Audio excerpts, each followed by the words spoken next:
right, everybody, we are going to talk about using the equation c equals lambda nu. Remember that c is for our speed of light. It is a constant. Lambda is for wavelength, and nu is for frequency. So if we are given the first practice problem, we are given the wavelength of 395 nanometers. And the problem is asking me to find my frequency. But lucky for us, we always know c. c is always going to be 3.0 times 10 to the 8 meters per second in a vacuum. Before I start doing algebra, I just have to do a quick check. My speed of light is in meters per second. So my wavelength should also be in meters, but it's not. Right now it's in nanometers. So I need to do a unit conversion. So I'm going to set up my starting amount, 395 nanometers, and then I'm going to multiply my fractions. I want to cancel units of nanometers, so I'm going to put that on the bottom. I want to get to units of meters, so I'm going to put that on the top.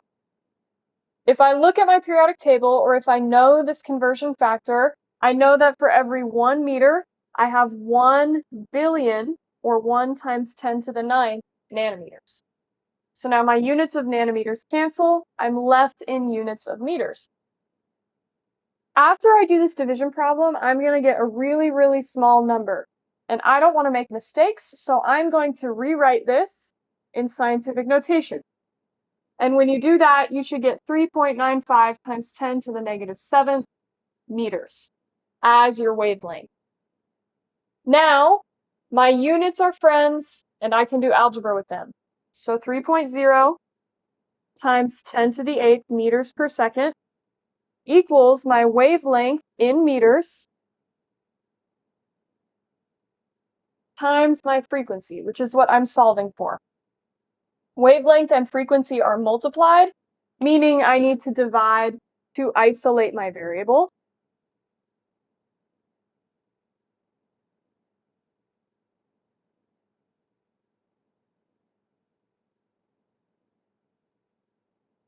If you notice here, my units of meters cancel.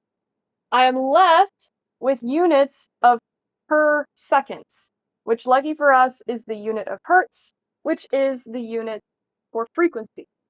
So once I put this into my calculator, my frequency that I solved for will be approximately 7.6 times 10 to the 14th hertz. And just as a reminder, our per seconds are the same as hertz. So now let's try the next one. We are given the frequency of 1 times 10 to the 8 hertz, which I'm going to rewrite as per second. Just, it's easier. I want to find the wavelength. We don't know that. But we still know the speed of light. I'm going to do a quick check of my units. In the speed of light, I have per seconds. My frequency is hertz, which is also per seconds, which means my units are friends and I can do algebra. So I'm going to set up my equation. 3.0 times 10 to the 8th meters per second equals my unknown wavelength lambda times my frequency, 1 times 10 to the 8th per second.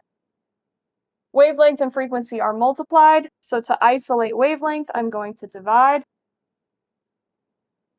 both sides.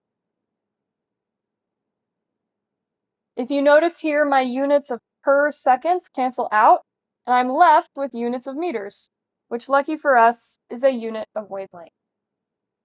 Remember, our scientific notation is just a bunch of zeros, either after a number or before a number, which means my times 10 to the 8th I can cancel out, and 3 divided by 1 gives me a wavelength of 3 meters.